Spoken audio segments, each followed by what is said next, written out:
اشتعال انگیزی، لانس نائک علی باز شہید، شہری آبادی بھی نشانہ، 16 سالہ لڑکی اور 52 سالہ خاتون شہید، 2 زخمی، پاک فوج کا بھرپور جواب، دشمن کا بھاری جانی نقصان۔ وزیر اعظم کی قوم سیٹ ہیڈ کوارٹرز اسلام آباد آمد، وزارت سائنس اور ٹیکنالوجی اور انجینئرنگ کونسل کے اشتراک سے تیار کیے گئے طبی آلات پر briefing, ventilators, testing kits, mask, حفاظتی لباس اور سینیٹائزر شامل۔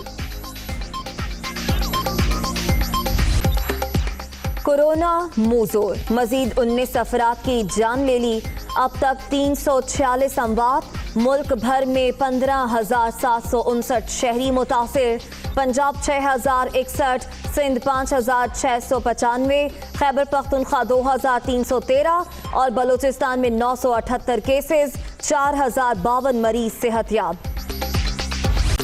سندھ میں لاک ڈاؤن کا 39واں روز، صوبے بھر میں مشروط اجازت کے ساتھ کاروباری سرگرمیاں بحال کرنے کا پلان، طبی ماہرین اور انتظامیہ سے مشاورت، وزیر اعظم سے رابطے کے بعد حتمی اعلان متوقع۔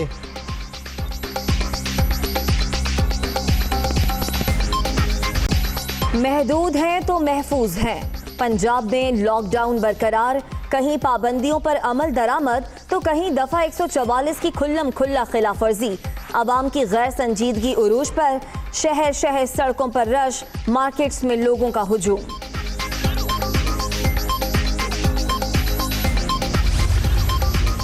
پشاور میں گراں فروشی اور لاک ڈاؤن کی خلاف ورزی پر کریک ڈاؤن، مزید 155 افراد گرفتار، پابندی کے باوجود دکانیں کھولنے پر بھی پکڑ دھکڑ، عوام بلا ضرورت گھروں سے باہر نہ نکلیں، انتظامیہ کی اپیل۔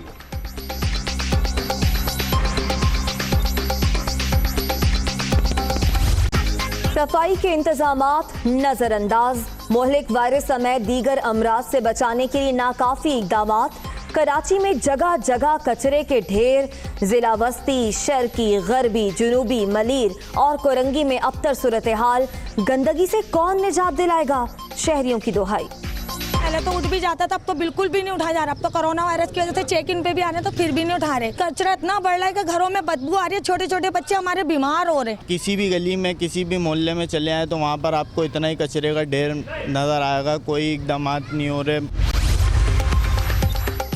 بیرون ملک پھنسے پاکستانیوں کی جلد وطن واپسی کے لیے پی آئی اے کا اہم اقدام، اب کوئی پائلٹ یا ملازم ڈیوٹی سے انکار نہیں کر سکے گا، پاکستان انٹرنیشنل ایئر لائنز میں لازمی خدمات ایکٹ لاگو، نوٹیفیکیشن جاری۔ سپریم کورٹ میں کورونا از خود نوٹس کے سماعت کے لیے مقرر، چیف جسٹس گلزار احمد کی سربراہی میں 5 رکنی لاجر بینچ 4 مئی کو مقدمہ سنے گا، attorney general, secretary health, secretary داخلہ اور دیگر فریقین کو نوٹسز جاری۔ رمضان المبارک میں یوٹیلٹی سٹورز بھی ریلیف دینے میں ناکام، اشیاء خورنوش کی قیمتوں میں مناسب کمی نہ ہونے پر کوئٹہ والے مایوس، عام مارکیٹ میں دام کے ساتھ چیزوں کا معیار بھی بہتر ہے، شہری۔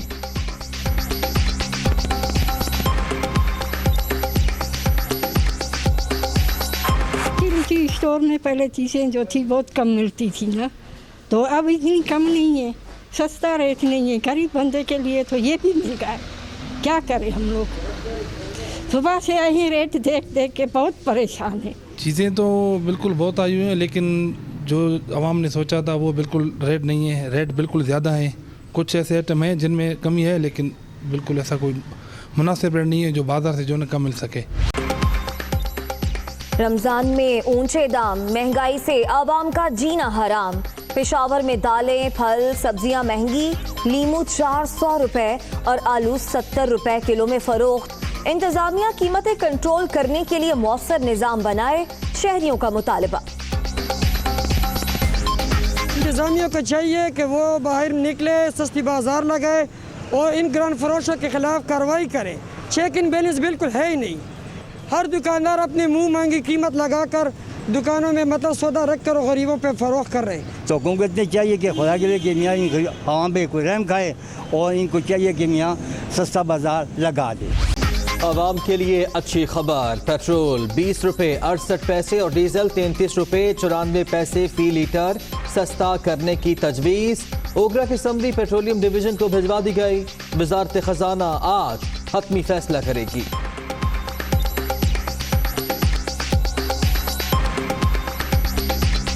پابندیوں میں مزید توسیع نہیں کی جائے گی، ٹرمپ فیصلے پر قائم۔ اور ماہرہ خان کا سوشل میڈیا سے دوری اختیار کرنے کا فیصلہ، بریک لے رہی ہوں، مداح دعاؤں میں یاد رکھیں، اداکارہ کا ٹویٹر پر پیغام۔ پہلی مرتبہ امریکہ براہ راست پروازیں چلانے کی اجازت مل گئی ہے۔ امریکی محکمہ ٹرانسپورٹ نے مراسلہ جاری کر دیا ہے۔ سی ای او پی آئی a air marshal Arshad Malik نے گزشتہ ہفتے درخواست دی تھی۔ آپ کو بتائیں کہ پی آئی اے 1 ماہ کے دوران 12 پروازیں چلا سکتا ہے۔ اس مراسلے میں یہ کہا گیا ہے، امریکی محکمہ ٹرانسپورٹ نے یہ مراسلہ جاری کیا ہے جس میں پی آئی اے کو تاریخ میں پہلی مرتبہ امریکہ براہ راست پروازیں چلانے کی اجازت دے دی گئی ہے۔ تفصیلات جان لیتے ہیں، بیورو چیف کراچی اسلم خان ہمارے ساتھ موجود ہیں۔ اسلم، اپڈیٹ کیجیے گا۔ پہلے جو پروازیں آپریٹ ہوتی تھی وہ یورپ یا برطانیہ کے ایئرپورٹ سے سیکیورٹی کلیئر ہو کر جاتی تھی۔ ترجمان پی آئی اے کا یہ کہنا ہے کہ پی آئی اے کو تاریخ میں پہلی مرتبہ ایسا ہوا ہے کہ امریکہ کے لیے براہ راست پروازیں چلانے کی اجازت دے دی گئی ہے۔ اس حوالے سے امریکی محکمہ ٹرانسپورٹ نے مراسلہ بھی جاری کر دیا ہے۔ ترجمان کا کہنا یہ کہ جو ریلیف آپریشن ہے، جو وہاں سے میتیں لے کے آنی ہے، کچھ اور سامان بھی لے کے آنا ہے، تو اس حوالے سے امریکہ سے درخواست کی گئی تھی کہ 1 ماہ میں 12 پروازیں چلانے کی اجازت دی جائے، اور یہ 12 کی 12 پروازیں چلانے کی اجازت دے دی گئی ہے امریکی محکمہ ٹرانسپورٹ کی جانب سے۔ اور اس حوالے سے جو پی آئی اے کے جو چیئرمین ہے ارشد ملک صاحب، انہوں نے درخواست کی تھی، اور ارشد ملک صاحب کا کہنا یہ کہ جو بیرون ملک سے جو میتیں ہیں وہ بلا معاوضہ پاکستان جو ہے وہ لائی جائیں گی، اور جو آخری پاکستانی ہے اس کی وطن واپسی تک پی آئی اے اپنا آپریشن جاری رکھے گا۔ تو پی آئی اے کے لیے ایک بڑی خبر، ایک اچھی خبر کہ پہلی مرتبہ ایسا ہوا ہے کہ امریکہ کے لیے براہ راست پروازیں چلا سکے گا۔ جی ٹھیک ہے، شکریہ اسلم خان، آپ نے اپڈیٹ کیا۔ اب اسلام آباد سے اہم خبر ہے، کورونا وائرس تیزی سے پھیلنے لگا ہے، 2 سیکٹرز کو سیل کر دیا گیا ہے۔ کورونا کیسز سامنے آنے پر اسلام آباد کے سیکٹر I-10-1 اور I-10-4 کو سیل کیا گیا ہے۔ ڈپٹی کمشنر اسلام آباد نے علاقے سیل کرنے کے احکامات جاری کیے ہیں، جبکہ دونوں سیکٹرز میں رینجرز اور پولیس کی نفری کو بھی تعینات کر دیا گیا ہے۔ اہم خبر ہے، آپ کو اپڈیٹ کر رہے ہیں، کورونا وائرس تیزی سے پھیلنے لگا ہے، جس پر 2 سیکٹرز کو سیل کر دیا گیا ہے۔ مزید تفصیلات جان لیں گے یاسر ملک سے۔ یاسر، اپڈیٹ کیجیے گا۔ جی بالکل، اسلام آباد میں کورونا وائرس تیزی سے پھیلنے کا یہ معاملہ ہے، اور ڈپٹی کمشنر اسلام آباد کی جانب سے سیکٹر I-10-1 اور I-10-4 کو فوری طور پر سیل کر دیا گیا ہے، اور اس کے ساتھ ساتھ دونوں سیکٹرز میں کورونا کے بڑھتے کیسز کے باعث جو ہے ان کو سیل کیا گیا ہے۔ دونوں سیکٹر جو ہیں ان میں رینجرز اور پولیس کی بھاری نفری تعینات کر دی گئی ہے، چونکہ شہری جو ہے وہ دفعہ 144 کی خلاف ورزی جو ہے وہ بہت زیادہ کر رہے تھے، اور جو عمل درآمد ہے وہ بالکل نہیں کیا جا رہا تھا، تو دونوں سیکٹر کو فوری طور پر سیل کیا گیا ہے۔ پولیس اور رینجر داخلی اور خارجی راستے دونوں سیکٹرز کے جو ہے ان کے اوپر تعینات کر دی گئی ہے۔ اب تمام شہری جو ان گھروں میں رہنے والے ہیں سیکٹر I-10-1 اور 4 سے، ان کو نکلنے کی اجازت نہیں ہے بلا وجہ، صرف وہ لوگ نکل سکیں گے جو سرکاری ملازمین یا ہسپتالوں کو جانے والے جو لوگ ہوں گے۔ اور اس کے ساتھ ساتھ گزشتہ روز جو ہے اسلام آباد میں صرف 35 کیسز جو ہے وہ رپورٹ ہوئے تھے۔ بہت زیادہ لاپرواہی کی وجہ سے دونوں سیکٹر کو سیل کرنے کا فیصلہ کیا گیا تھا۔ جی بہت شکریہ یاسر، آپ نے اپڈیٹ کیا۔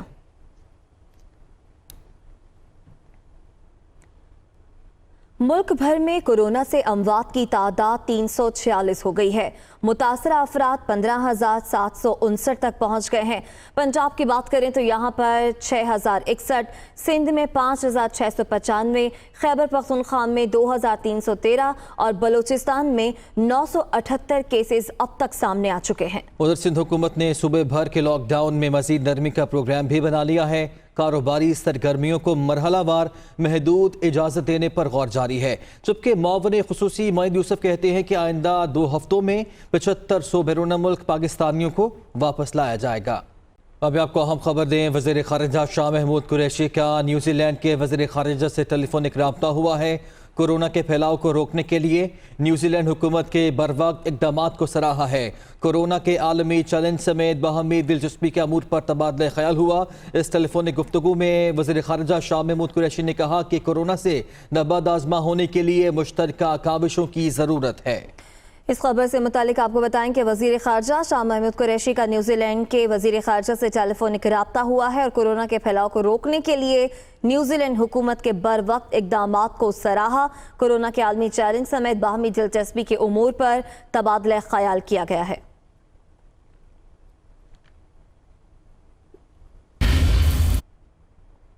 محدود ہیں تو محفوظ ہیں۔ حکومت بار بار عوام سے یہی کہہ رہی ہے کہ آپ بلا ضرورت گھروں سے باہر نہ نکلیں۔ لاک ڈاؤن کو نرم اس لیے کرنا پڑ رہا ہے کہ بہت سے ایسے افراد، ہمارا وہ طبقہ جو کہ گھروں میں بیٹھ جانے کی وجہ سے روزی روٹی نہیں کما سکتا، ان کے لیے کچھ آسانیاں پیدا ہو جائیں۔ تو کورونا وائرس کی روک تھام کے لیے ملک بھر میں لاک ڈاؤن تو جاری ہے، لیکن لاک ڈاؤن کی اس وقت صورتحال ہے کیا؟ عوام مختلف شہروں میں اس لاک ڈاؤن کو فالو کر رہے ہیں یا نہیں؟ کیا صورتحال ہے جان لیں گے ہماری نمائندگان سے۔ اسلام آباد سے ہمیں رپورٹ کریں گے یاسر ملک، جبکہ پشاور سے ہمارے ساتھ موجود ہوں گے عامر جمیل۔ سب سے پہلے لوگ کرتے ہیں اسلام آباد کا، یاسر ملک ہمارے ساتھ موجود ہے۔ یاسر، ایک تو اوورال صورتحال بتا دیجیے گا، لاک ڈاؤن کی صورتحال کیا ہے، اور دوسرا جو اسلام آباد کے 2 علاقے سیل کیے گئے ہیں ان میں کیا صورتحال ہے؟ پہلے کیا اسپرے کیا گیا تھا ان میں؟ اس پر بھی بات کریں گے، لیکن ابھی آپ کو براہ راست اسلام آباد لیے چلیں گے جہاں وزیر اعظم Imran Khan COMSTECH headquarters کا دورہ کرتے ہوئے بات چیت کر رہے ہیں۔ جب آپ کو منسٹری ملی کہ یہ جو ایک ڈورمنٹ منسٹری پڑی ہے، اس میں کتنا پوٹینشل ہے اور پاکستان سب کچھ بنا سکتا ہے۔ دیکھیں، میں آپ سب کے سامنے ایک چیز رکھنا چاہتا ہوں۔ جو چیز ایک قوم کو اوپر لے کے جاتی ہے وہ اس کے وسائل نہیں، یعنی تیل کے ذخیرے بیٹھے ہوں تو قوم پروگریس نہیں کرتی، ہیرے ہوں، سونا آپ کی زمین سے نکلے پھر بھی قومیں نہیں آگے بڑھتی، کیونکہ اگر بڑھتی ہوتی تو آج کانگو ایک بڑی امیر قوم بنی ہوتی، نائجیریا ایک بڑا ایک دنیا کی فاسٹسٹ گروئنگ اکانومی ہوتی، اور بھی آپ دنیا کی قومیں دیکھ لیں۔ جو ایک قوم کو جو کوالٹیز اوپر لے کے جاتی ہیں وہ سب سے بڑی کوالٹی ہوتی ہے، انگریزی کا جو لفظ ہے سیلف بلیف۔ ایک قوم اپنے اندر بلیو کرنا شروع کر دیتی ہے، اور وہ جب بلیو کرتی ہے، وہ جیسے جیسے وہ پروگریس کرتی ہے اس کے اندر یہ بلیف بڑھتا جاتا ہے۔ وہ ایک ایسے سٹیج پہ پہنچ جاتی ہے ایک قوم کہ وہ سمجھتی ہے کہ جو بھی ہمارے سامنے مشکل آئے ہم اس کا مقابلہ کر سکتے ہیں۔ ایک قوم جب اس مائنڈ سیٹ پہ پہنچ جاتی ہے تو وہ ایک انوینسیبل بن جاتی ہے، وہ کچھ بھی کر سکتی ہے۔ چھوٹا ایک برطانیہ اتنا سا ذخیرہ ساری دنیا کے اوپر حاوی ہو گیا، اس کے اندر کیا تھی، کون سی کوالٹیز تھیں کہ وہ دنیا کو فتح کر لیں۔ اور اسی طرح جب آپ اپنی تاریخ دیکھیں اسلام کی، تو یہ ایک کبھی بھی دنیا کی تاریخ میں اس طرح کا فنومنا نہیں آیا۔ ایک تاریخ کا حصہ ہے کہ کیسے وہ لوگ جو کہ ہجرت کر کے آئے مدینہ میں 622 میں 622 AD میں، اور مشکل سے انہوں نے سروائیو کیا پہلے 5 سال۔ خطرہ تھا کہ وہ کمیونٹی ختم ہی ہو جاتی۔ ایک جنگ جیتے بدر کی، 313 لوگ تھے 624 میں، 624۔ اس کے بعد مشکل سے بچے اگلی 2 جنگوں میں، اور پھر 636 میں مدینہ کے پہنچنے کے 14 سال بعد وہ جو ایک سپر پاور ہے رومن ایمپائر، بیزنٹائن ایمپائر، وہ ان سے ہارتی ہے یرمک میں، اور اگلے سال ان سے ہارتی ہے جو دوسرا ایمپائر ہوتا ہے پرشین ایمپائر، وہ ہارتا ہے کرسیا میں۔ اور ہمارے نبی صلی اللہ علیہ وسلم کے دنیا کے جانے کے بعد، اس دنیا سے پردہ کرنے کے بعد،